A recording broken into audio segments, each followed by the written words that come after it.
So our next story, I'm super excited to get into, and Freeman has so much to say on it. Mm-hmm. Um, it is brought to you by USA Today. Claudia Conway is back. She explains why she became a Playboy bunny. She wanted full control of her body and her voice.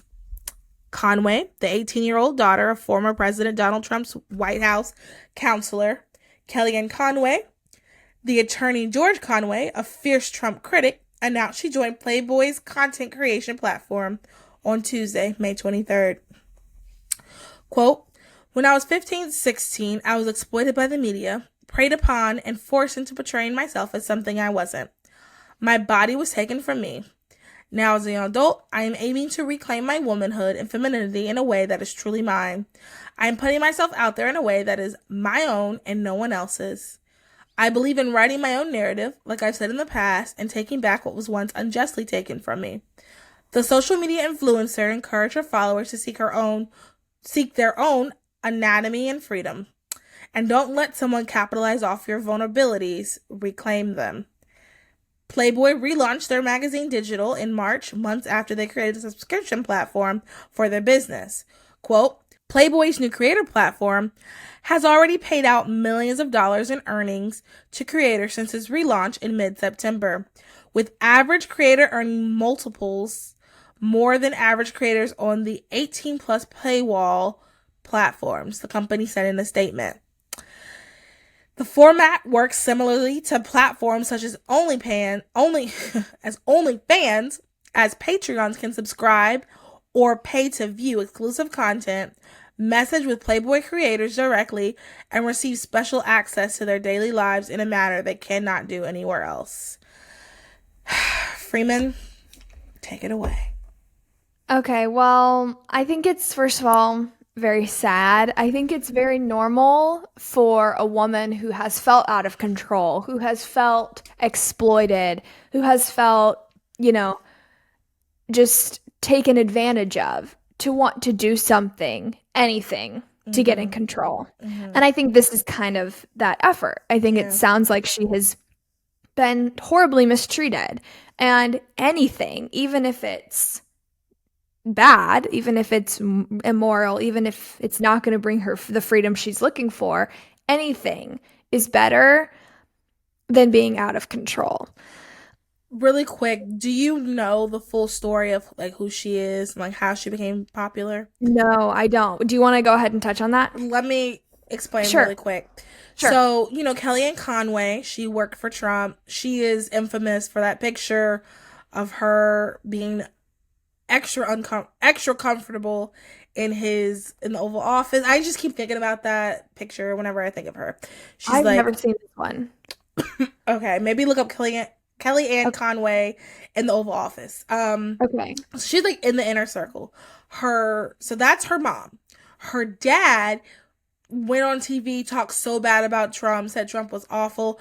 I want to say he created the Lincoln Project, which is the exact opposite of like Trump stuff, I guess you could say. Are you looking at the picture? Yeah, I'm looking at the picture. Yeah, my mom was like, "Oh, that's not. You wouldn't be like that comfortable in my husband's office." I'm like, "Yeah, she's too comfortable around him." Mm. Anywho, okay, so those are her parents, and she all of a sudden she wasn't allowed to have social media or anything like that, which, I wouldn't have, my kid probably wouldn't either.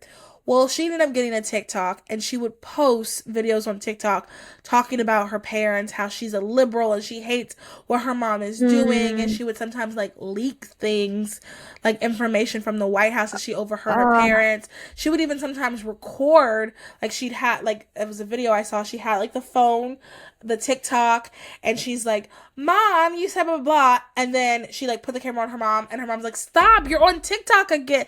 Like, one of those things. I mm-hmm. normal teenage angst, like let's not act like Mm-hmm. that's not normal teenage angst. So then that's Mm-hmm. when Kellyanne stepped down eventually to, come get Take care control of of her her home. child. Yeah, Yeah. which I get completely. I understand. And I think Mm-hmm. part of the problem was she put herself out there. So then all these people, especially people on the left, were like, "Yeah, that's right," because they hated Trump. So they're like, "Yeah, that's right. Tell us about Trump. You go, girl." And like I think that's the other aspect of it. She probably felt too much pressure to be this Yeah. liberal leader when, she's just a kid that was just acting out, which once again, Mhm. like, it's normal. I would have taken the phone away immediately, but I'm not a parent. Who knows what I would do? But Mhm.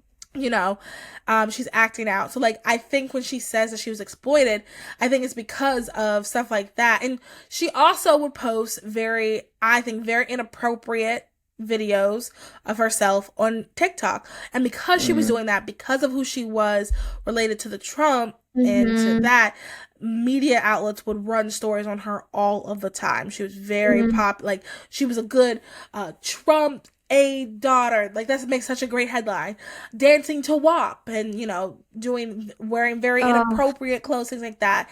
And I think she's a kid. She didn't think about, like, hey, like, I didn't ask for this, but my parents have put themselves in a position where they are kind of high up. So, like, everything I do is going to do. So it's just going to take it yeah. so much. So I think you're making a very good point. She just didn't feel control. She felt very out of, I don't know, like, anyway. So that's like some Yeah. background. Like, you're Mhm. right, is essentially what I'm saying. Just to give you some background. Anybody That listening, that if they need a background. that's good to know. Like she says, I'm putting myself out there in a way that's my own and no one else's. Like that is giving like wounded woman. Absolutely. Absolutely. Like she says she wants to write her own narrative and she wants women to take back what was unjustly taken from you. That's not like the sound of someone who's like, you know, really self fulfilled and happy and is taking Yeah. this next journey to further herself. It sounds like it's a spiteful thing that Yeah. she's doing just to get a hold on something, even if it's distasteful and sad. Yeah. Um, I think it's so clear that like she's just trying to find control, even if it's in all the wrong places. And we all have this desire to be free. We have a good desire to be free. We have a good desire to be autonomous. We have a good desire to forge our own path. And Christopher West has this really great quote. And he says, all the hunger we have for love, for union, for happiness are given by God to lead us to Him. The difference, though, between a saint and a sinner is where they go to feed Mm. that hunger. So, That's where is she going? good. She has a good desire. She has a good hunger right now. But where is she going to feed that hunger? Mm. Wait, who's Christopher West? Just a great Christian philosopher. Okay. Definitely gonna put that quote on the Instagram sometime this week. Okay, cool. No, that's a good quote. And It was in my Bible study actually. And I was like, "Wait, what was that quote? What was that quote? Who is it by?" And I literally like flipped open my notes and it was right there. It was God was like, "This is it." someone needed to hear that today. Read the quote Mhm. again. Read the quote again. Okay. All the hunger we have for love, union, for happiness are given by God to lead us to him. The difference though between a saint and the greatest sinner is where they go to satisfy that hunger. That's really good. And I mean, that's so poignant to the conversation. That's poignant to life in general, because that is when you were talking about she wanted to, like, uh take back the power, Yeah. Yeah. revenge. It sounded kind of more out of bitterness as opposed to, like, because the best Mhm. revenge is your paper. That's what Beyonce says. And sure, that's right, but, like, the idea is, like, focusing on you. If you're saying I'm Mhm. here to do this against them, you're not really focusing, you're doing it against them. It's similar to, you break up with somebody and you're like, yeah, I got this new car to show him. And it's like, where did you get the new car? Like, you should get the new car for you. Right. It's that Right. same type of mindset and everything. And the where they go to satisfy your hunger. And that just all back to God. Back to When God, baby. Back to Back to God. God, when you feel, because, okay, sorry. a million things going through my mind right now. Because Let's hear it. Let's you hear said it. I want to hear it so, all. such, no, you made really, really good points, especially that last Oh, quote is really, really good. Um, thanks. That Freeman was said, God. That just like literally was open on my desk and as I was typing this. Freeman's really good because, like, I'll send her the docket and she'll look things up. She'll do her research. I just am like, let me read. The first time, some of these articles, the first time I'm reading the article is right here in front of the mic. Like, I'm not doing any of that. And I wish I had seen that quote before so I could have, like, thought more about it. But, okay, sorry. So back to Well, the you're topic. working with the audience. You're working I through this am. with We're the learning audience. together. Like, me, Yes. you, like, we're Mm-hmm. thinking it all out together. Okay, so back to Claudia. I think like the biggest issue is number one, she's just one of the thousands of other girls who probably have similar stories Mm-hmm. because statistically, you once you have been sexually assaulted or if you've had a negative sexual experience, you do become Mm-hmm. hypersexual. And one of the Mm-hmm. ways society has told you can get back that is to be hypersexual, is to be quote unquote in control. But you're But not on like your own on terms. your own Yeah. terms. The thing is like you're not. Like there's these people Yeah. are still using you. You're Literally. like you're not. That I think that's the part that just drives me insane. Like you're not in control. You The yes. And when she said that she felt exploited, I'm like, what do you think Playboy is? I, that the Like that word to me, I was like, ex- you're really gonna say you don't want to feel exploited? especially Playboy. I mean, my goodness, like Like, girly pop. But like not, like just so and I well hate to known. say it, like they probably are paying her good money, like at the end of the day, Oh, and that's probably why she's doing it. Like I mean, wouldn't have thought twice about Playboy if someone didn't do this article. Let me tell you, I saw multiple videos about it on YouTube. A podcast I listened to, I'm pretty sure mentioned it, like casually mentioned it. Like Playboy knows what they're doing. A former yeah, Trump, like they're I still said, relevant. former Trump aide's daughter brings such a, and she's getting all this. And what is that? What is it when you use someone? What is that called? Exploitation. And it's, oh gosh, it's so sad. And nothing that the world will give you is going to be satisfying long term. I'm not going to sit here and say having lots of money and having men gawk at you as an 18-year-old girl doesn't feel good in the moment. I'm not going to sit there and say Mm-hmm. that. Some people it Mm-hmm. wouldn't feel good. And if you're Mm-hmm. listening it wouldn't feel good, that's completely fine as well. But in the Props to moment, you for being mature about it. right, in the moment, I'll be Mm-hmm. honest with you, especially 28-year-old me, if someone gave me tons of money, a lot like it's the Holy Spirit that convicts me.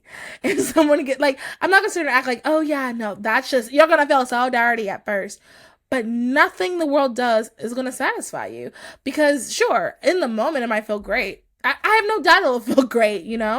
But once that moment is over, like once you really sit down Yeah, and think about it, like it's not your head hits the satisfying. pillow at night. Yeah, it's not satisfying. And it's not satisfying because something inside, like, it is unnatural for for so many women to be so, I don't know what other word use other than like prostitution, to be so like callous about it. I mean, prostitution, as they say, is the oldest profession.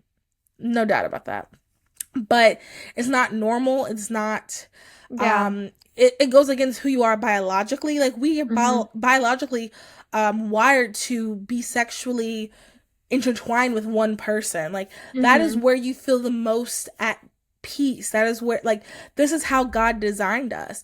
So no matter what you do, no matter how much money you're going to get doing this, no matter how much notoriety, no matter how many men who are probably basement dwellers that are disgusting, probably like 50 plus living in their parents' basement, so asking their mom to bring them down pizza rolls, no matter how many of these men are in love with you and buy you gifts, it's not going to fulfill you. It's not fulfilling. Like, what fulfills you is God, is like, and I think Mm-hmm. that another aspect of this is a lot of these girls aren't in relationships. And I'm not saying to get in a relationship, because I don't think that relationships don't fulfill you either.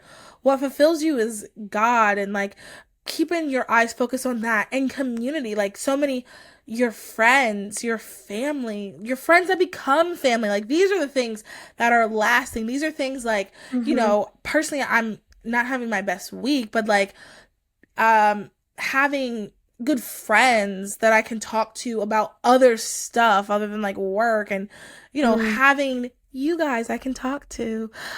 These are things that are fulfilling. Being able to like chat with Freeman about like future goals and stuff, like these are fulfilling. These are things that are not going to leave you empty.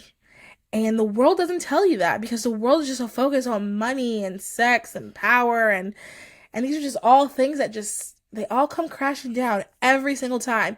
This whole OnlyFans sexploitation thing is eventually going to crumble, and it's going to leave some people broken, broke, and those around them. Yeah, like it this is not a sustainable thing. Like when I really sit back and think about like the whole OnlyFans, and you guys know my heart is like, we got to get all these girls out of here. How do we save them? So the more a firewall, a TOT firewall, or something. Go up, reach out to every single girl. Hey, girl, I don't have any money for you. I don't have any resources. Look at your phone really quick and delete an app. I just want to help. No, but like when I really think about this is not a sustainable life. I'm gonna talk specifically for women, because eventually you're going to want to be out, and these things are going to be on the internet and last forever. I sometimes think about some of the men that are doing this. Like I said, is that 50-year-old pizza roll man on his computer that's never had a real job, that still screams mommy. Shadow. Yeah, like this guy can be creepy and dangerous, and dangerous. I mean, have you guys not seen Degrassi? Like, this guy is dangerous, and you're just kind of like la-di-da about it. I just want everyone listening to just not go down that road. I think that revenge, best revenge is your paper. It's like such a fun thing to say, and like revenge isn't necessarily the right word that we should be looking at. I said that earlier as a joke, but like the more I think about it, revenge is not what we're looking for. We're looking for, and I don't want to say closure. I don't believe in closure. We're looking for somewhere to satisfy that hunger. Somewhere to satisfy the hunger. I was going to say moving forward, but like that's somewhere to satisfy that hunger. And that is through God. Let's talk a little bit quickly about like how would that look like practically? Number one, getting involved in some sort of Christian community. If you're listening, you're like, I'm not a Christian. I don't really, but I do feel kind of like gross about this, or spiritual, something like that. I would still say get involved in a Christian community. A good Christian community is not going to be like, you're not a Christian, get back, witch. A good Christian community is not going to do that. Like, now, if you're in there and you pull out some tarot cards and you just start, doing some creepy things. Okay. Palm readings. Yeah, palm readings. You raise your hand, ask if you can teach, the class of striptease. Okay. So then maybe the Christian group might not accept you then, but like if you were, coming to listen and just kind of like talk about things, and like some really great conversations happen in a good Bible study Christian community. And you don't necessarily have to join a Bible study, but a Christian community. So it could be like a young adult group that meets on Tuesday. I'm saying Tuesday because almost everybody I know their young adult group meets on Tuesdays. So does yours meet on Tuesdays? No, Thursdays. Oh, okay. Well, young adult group that meets whenever. It could just be a group of friends that you've met through like Christian things, and you guys start your own. So joining a community like that, making sure you're reading the Bible. That is something that I go through seasons where I'm like, oh my goodness, this is the best thing in the world. Yes. Wow, look at this story. Yeah, oh my gosh, this story. I was just telling someone about, I met someone this weekend and they were telling me about like, they just started reading the Bible, and like, we were talking about things. And then I go through seasons where I'm like, oh, I cannot be bothered right now. I do not want to The read. ancestor Yeah, pages, like, oh my goodness, I how he could built not a care. temple. Don't tell me any more of these Leviticus rules. I do not care. They don't apply to me. Like, there are moments where you go through that, but you really should, like, and I'm talking to myself, you really should get into this because that is Mhm. where you want to know what God has planned. You want to know where how you're going to be less hungry. It's the Bible. And also praying. Praying is another one that I'll say like I really struggle with praying because just out of human Hmm. I'm a results oriented person. Like I really like tangible Mm. results. Like I need if I'm gonna pray, I need God, I really need your help with this. It would You be got a nice if this timeline. yeah, we have all this and like, God doesn't work like that. So I'll say Hmm. personally I do struggle with praying, but this is another one of those things that you have to do. It's going to help your hunger, it's gonna help your thirst. And then lastly, so just another like practical, like just regular thing to do is just get away from people who are like encouraging this, people who are like, I'm like, how did this get to be so popular? Why would somebody even think that like Playboy would ever have their best interest at heart? Yeah, I mean, Where does this come you're from? right. You're right. Ah, It's a culture. It's a yeah, culture. So it's a get out of culture. that culture. Yeah. Get out of that culture and come to us. Join But some other but girls' really culture. to Jesus. Yeah, come to Jesus. And then if you really want girls to hang out with and talk to, join our app. There's some cool girls Yeah. in there. Maybe you can hit it up with someone if you live in the Charlotte area. Hit me up. No, but seriously, like, get away from I need that. friends. Yeah. So do I. Get away from that. Run, don't walk. Playboy does not care about you.